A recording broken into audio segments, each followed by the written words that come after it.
ایک بات میں آپ کو بتاؤں، سکسیس کس کو کہتے ہیں؟ کامیابی. اور ہر کوئی یہ کہتا ہے کہ مجھے سکسیس کی طرف سفر کرنا ہے. 10ویں پاس نوجوان کو بھی پوچھیں کہ کوئی بھی کورس کر رہا ہے، آگے جا رہا ہے، کیوں جا رہا ہے؟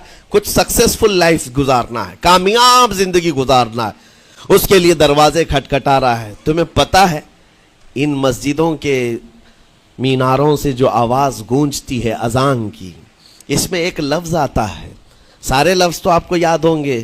اللہ اکبر بھی کہا جاتا ہے، اشہد ان لا الہ الا اللہ بھی، اشہد ان محمد رسول اللہ بھی ہے. اس کے بعد ایک لفظ پکارتا ہے مؤذن، حی علی الصلاۃ.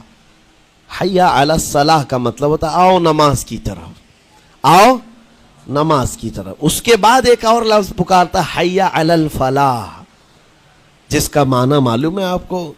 مؤذن یہ کہتا ہے آؤ کامیابی کی طرف، آؤ کامیابی کی طرف. ٹوٹل یہ دن میں 10 بار مؤذن پکارتا ہے. فجر میں 2 بار، ظہر میں 2 بار، عصر میں 2 بار، مغرب میں 2 بار، عشاء میں 2 بار. کتنی مرتبہ پکارا؟ 10 بار پکارا تمہیں، آؤ کامیابی کی طرف. لیکن ایک بات یاد رکھو، یہ پکارنے والے مؤذن کی حالت مت دیکھو کہ یہ پکار رہا ہے، بلکہ یہ رحمان کی صدا ہے، یہ اللہ کی صدا ہے جو تمہیں بلا رہا ہے. یہ تو اپنی آواز اور اپنے الفاظ سے ترجمانی کر رہا ہے اور تمہیں اللہ کی صدا تمہارے تک منتقل کر رہا ہے. لیکن حقیقت میں بلانے والا کون ہے؟ اللہ ہے. مسجدوں میں بلانے والا کون ہے؟ اللہ ہے. اللہ کی صدا پر آپ آ رہے ہو. اب سوچو، جو رحمان تمہیں 10 مرتبہ دن میں یہ بات پہنچا رہا، آؤ کامیابی کی طرف، آؤ کامیابی کی طرف، تم اس چیز کو چھوڑ کر کے کامیابی ان لوگوں کے سامنے ڈھونڈنے نکلے جن کو پیشاب کرنے کا سلیقہ نہیں معلوم، جن کو کھانے پینے کے طور طریقے نہیں معلوم.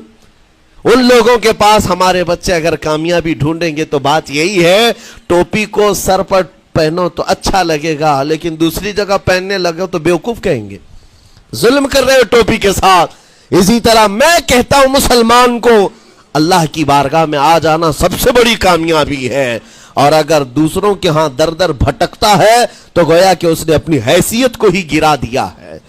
اسی لیے اقبال نے کیا کہا تھا، بہت اچھی بات، کہ وہ ایک سجدہ جسے تو گراں سمجھتا ہے.